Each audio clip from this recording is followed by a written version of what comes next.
Live from downtown Detroit, Local 4 News at 6 starts now. It is an unprecedented moment. A Supreme Court opinion on abortion leaked weeks in advance, suggesting Roe v. Wade is in jeopardy. Tonight, some are calling it outrageous, while others calling it overdue. Governor Whitmer joining a chorus of governors calling on Congress to pass what they're calling a Woman's Health Protection Act to preserve abortion rights. That's in response to a leaked high court draft opinion saying those rights are not protected by the U.S. Constitution and should be left to individual states. It's not a final decision, but the leak was confirmed by Chief Justice John Roberts. He's calling for an investigation into how that leak happened. It's estimated between 23 and 26 states would end up with abortion bans if Roe versus Wade is overturned. Michigan is, of course, one of them because of a law dating back to the 1930s. That means that there are legal battles ahead in our state, and voters could also have a direct say on the matter as well. Mara McDonald kicks off our team coverage from Lansing with a look at what's likely next here in Michigan. Mara. Hi, Jace. For starters, a ban on abortion if that draft out of the Supreme Court is in fact what they're going to be voting on in a very interesting election season ahead of the midterms. Let me show you. What's next in Michigan is a legal fight. The governor is asking the Michigan Supreme Court to invalidate a 1931 Michigan law criminalizing abortion and the possibility the voters will be making a decision on abortion in November if Planned Parenthood and its allies are successful in gathering signatures. Here's how the polling in Michigan has looked on abortion earlier this year. And we specifically asked about Roe v. Wade. And what we found is 66%, two-thirds of states' voters support leaving Roe v. Wade in place. But when just independent voters are asked. As we know in Michigan, independents make all the decisions, particularly Southeast Michigan independents.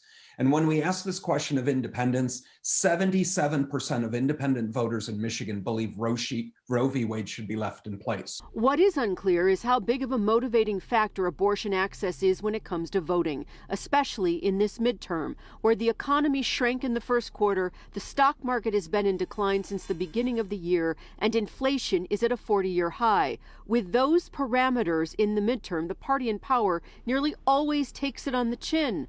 Abortion may be a galvanizing issue for the base of each party, but what does the middle do? I don't have an answer. I don't think anybody really has an answer yet as to whether or not the economy or abortion are going to be motivating factors and which issue trumps which. Back here live, Planned Parenthood is rallying at the Capitol as we speak, trying to get signatures to get abortion put on the ballot. And one thing's for sure, Jason and Kimberly, both parties have been sending out the fundraising emails today on this leak. We're live in Lansing tonight. I'm Mara McDonald, Local 4. All right, Mara, and that surprise leak of a decision that wasn't expected until late June or early July has caused quite a scramble in Washington. Devin Scillian is in the nation's capital with a look at the responses by everyone from senators to protesters to the Chief Justice. Well, Kimberly and Jason, there has been a real ebb and flow to the protest today here at the U.S. Supreme Court.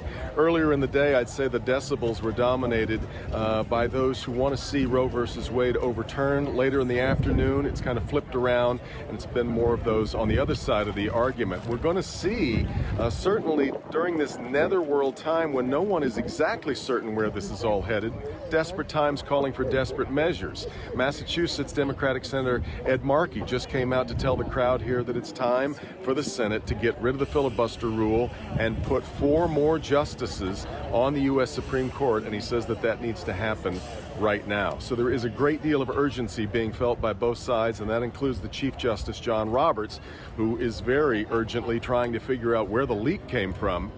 But in confirming the leak, he also confirmed the authenticity of that draft opinion, but said that right now it should absolutely not be mistaken for a final decision from the U.S. Supreme Court. At the Supreme Court on Capitol Hill, Devin Scillian, Local 4. Okay, Devin, thank you.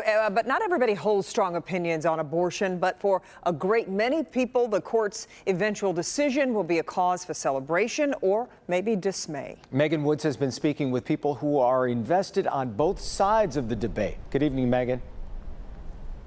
Good evening. So Planned Parenthood Advocates of Michigan and Right to Life of Michigan. They're on both or separate sides of this debate, but today, they can agree on two things. One, the fact that there is still work to be done, and two, that this leak comes as a shock. I think there's definitely concern. You know, this is a breach of our Supreme Court, of our government. I was completely disappointed in the way in which this was done. Planned Parenthood Advocates of Michigan say they were anticipating this type of opinion, but it's a wake-up call to others. It was devastating that it was leaked because I don't know that our supporters and the people who this will impact the most really have the understanding of how this is going to impact their lives. This leak doesn't necessarily mean a victory for Right to Life for Michigan. Anna Visser, Director of Communications and Education, says they are cautiously optimistic. We are excited to see that there is a possibility that Roe v. Wade could get overturned. I think we were also very shocked. So there is still a fight. The opinion that came out last night was simply a draft opinion. It was not their official decision. However, it looks and feels like an official opinion. You don't want to jump the gun and assume that this is what is going to happen. So we're waiting for an official opinion from the justices. Both local organizations are still hard at work. Like Mara had mentioned earlier, Planned Parenthood is in the Capitol. They still have petitions circulating, while Right to Life, they say they were in Lansing today meeting with lawmakers. Back to you. Okay, Megan, we appreciate it. Regardless of what's ahead, the Supreme Court's leaked opinion already matters. Right now at clickondetroit.com, Devin Skilling lays out the impact it could have on upcoming elections. You'll find his blog on the national news page and the politics page. One thing's for sure, this is a very personal issue for a lot of people, and that's the focus of a story Stephanie Gosk is working on for Nightly News.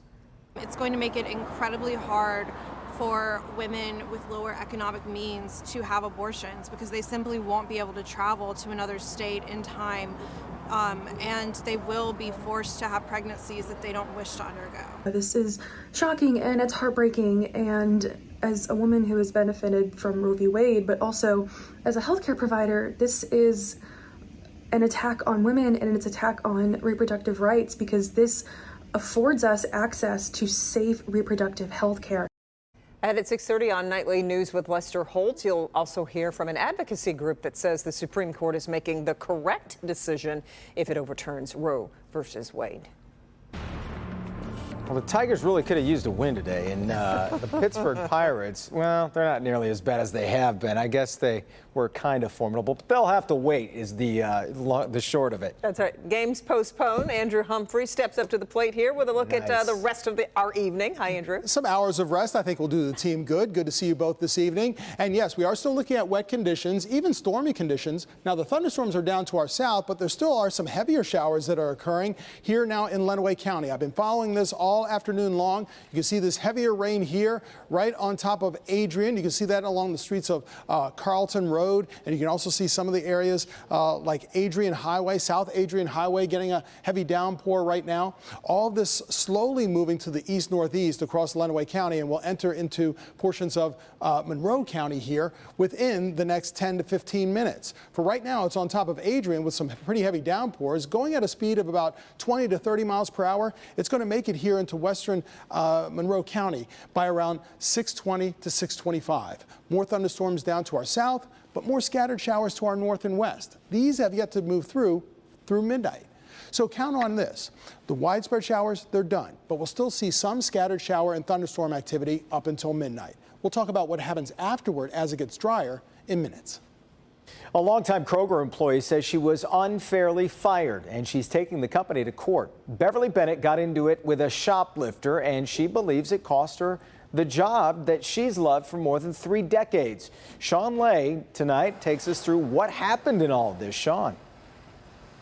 First and foremost, Jason, good evening. We asked the Kroger Corporation out of Cincinnati to comment on this new lawsuit once we saw the lawsuit today. And also clarified their policy for employees when it comes to shoplifters. Kroger did not get back to us. We'll let you know when they did. Meantime, Beverly Bennett has a lot of loyal customers at her particular Kroger where she worked. And she says their customers are being told that she retired. She says that's not true. She says she was fired.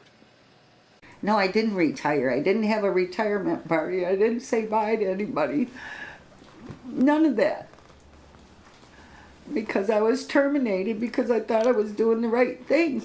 Kroger fired 61-year-old Beverly Bennett from her job at the Lincoln Park location that she coveted for 31 years. Her coworkers, her customers were her life. She now says her life has been ruined ever since. Just devastating. Like I've always had my own money and worked my whole life.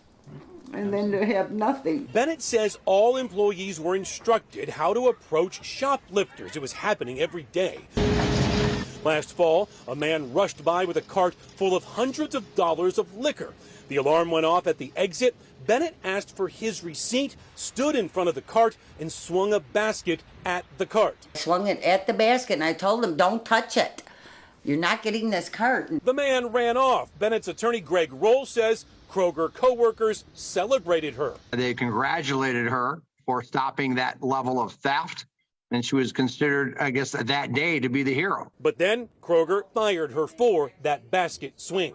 I feel devastated and I feel like I was treated wrong. Back here live now, Beverly says she's lost sleep over this. As you heard, her health is not doing well. She's so stressed out about it, and she decided to file a lawsuit. She says because her 31-year career with Kroger, she says, was flawless. She says she violated absolutely no Kroger policies by swinging the basket at that shoplifter, and she feels cast aside because of her age. We're live tonight. Sean Lake, Local 4, back to you. I'd say that's a loyal employee for sure. All right. Sean, thanks. 31 years. Two Wayne County Road employees facing federal charges in a corruption investigation. Federal agents executed a search warrant at a home this morning in West Bloomfield Township. 64-year-old Kevin Gunn and 54-year-old John Gibson are charged with wire fraud and money laundering. Prosecutors say both men used money meant for roads to buy generators and other power equipment. The FBI says local vendors falsified invoices in order for Gunn and Gibson to buy the equipment and sell it for cash. They face up to 20 years in prison.